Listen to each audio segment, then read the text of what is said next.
Elivaldo, vou abrir um espaço aqui no Ponto de Vista. Já nós vamos retomar falando sobre o Festival de Filiações lá em Picos, porque agora nós vamos ao vivo com a repórter Gorete Santos, mais uma vez, falar sobre o cadastramento das famílias que foram incluídas na desocupação, fizeram a desocupação voluntária de imóveis que são do Minha Casa Minha Vida e agora vão ser incluídas num cadastro mais geral. Gorete, é com você. Inclusive, eu queria saber do questionamento, é verdade que elas vão ser incluídas num cadastro onde já estão 25 mil famílias de Teresina?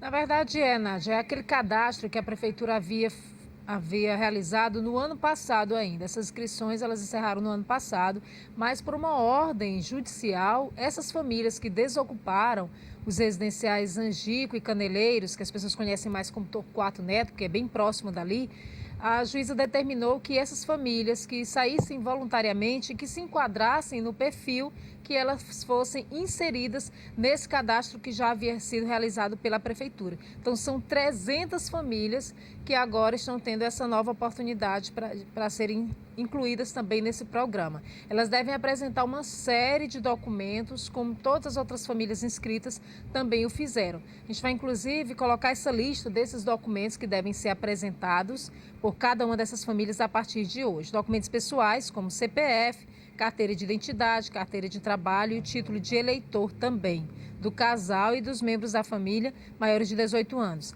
Certidão de nascimento, isso vale para o casal quando solteiros ou em situação de união estável e dos membros da família menores de 18 anos. Certidão de casamento ou averbação de divórcio, quando for o caso. Declaração de união estável, conforme o caso. Declaração de abandono de lar, também de acordo com o caso, declaração de separação de corpos, se houver, comprovante de endereço atualizado, um comprovante de inscrição no CadÚnico atualizado, que é o NIS, o comprovante de renda, que pode ser pela carteira de trabalho, contra-cheque ou outra forma, o laudo médico do especialista para pessoas com deficiência. Bom, são esses documentos que devem ser apresentados lá na sede do programa Minha Casa Minha Vida, que fica no bairro Matadouro, ao lado ali do Teatro do Boi.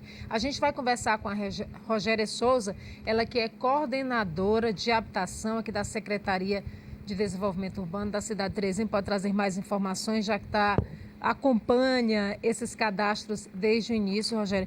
Essas pessoas devem apresentar esses documentos, mas isso não é uma garantia de que vão conseguir a casa. Na verdade, elas devem passar por todo um processo igual às outras, é isso? Bom dia. Bom dia, é isso mesmo. A garantia que elas têm é de serem incluídas no cadastro.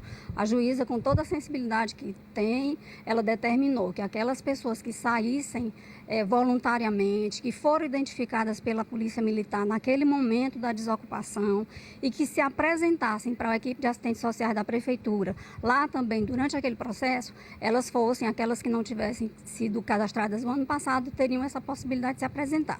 De se cadastrar, desculpa. Então, esse pessoal se apresentou, informou o imóvel que estava ocupando, informou o nome completo e o CPF.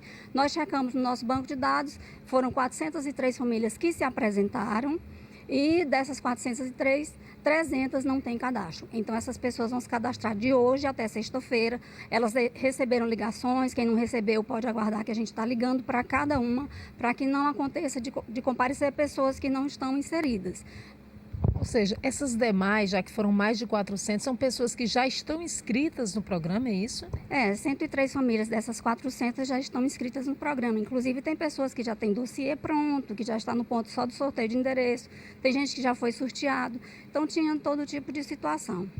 Bom, muitas dessas casas, elas já foram, inclusive, sorteadas. Esse cadastro é do ano passado. Hoje, o que resta de habitações para serem sorteadas e também com a demanda de número de pessoas que ainda estão inscritas? Nós vamos ter mais de 25 mil famílias, que é o saldo remanescente do sorteio passado, e nós temos em torno de, segundo informações da Caixa, em torno de 2.500 unidades. Não são unidades novas, são as unidades remanescentes do processo anterior, porque também não houve comparecimento de 100% dos sorteados. Quando é que ocorre o próximo sorteio? O sorteio também, que foi uma coisa negociada junto com a Justiça, em função dos prazos, ele foi marcado para o dia 30 deste mês.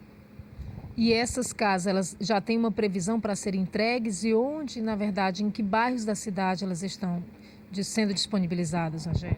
A concentração das unidades continua sendo na Zona Sul, naquela região do Portal da Alegria, Porto Alegre. Tem um empreendimento na Zona Leste, Sigefredo Pacheco, na região do Vale do Gavião, e um empreendimento na Zona Norte, na região da Codipe. Então, assim, a previsão de entrega desses residenciais era para agosto, a gente finalizar aquele processo do ano passado em agosto. Com o processo de ocupação que houve, a gente vai atrasar, porque as unidades foram depredadas, muito depredadas, vão ter que ser recuperadas, e as famílias, as 8.000 que estão com o processo já concluído, vão ter que aguardar um pouquinho para ocupar esses imóveis. Quero agradecer, então, a Rogéria Souza pelas informações, Nádia, pelo menos aí uma oportunidade para essas famílias, a gente espera que consigam. Na verdade, é uma luta muito grande, porque são mais de 25.000 famílias e cerca de 10%, na verdade, de casas disponíveis para esse número de famílias, né? Nádia. Por isso que demora tanto, né, Gorete? Obrigada pelas informações. Inclusive, o Sivonaldo diz aqui que foi sorteado na Casa do Minha Casa Minha Vida. Está na lista de reserva, mas está demorando muito. Por isso, né, Sivonaldo? Muita gente esperando.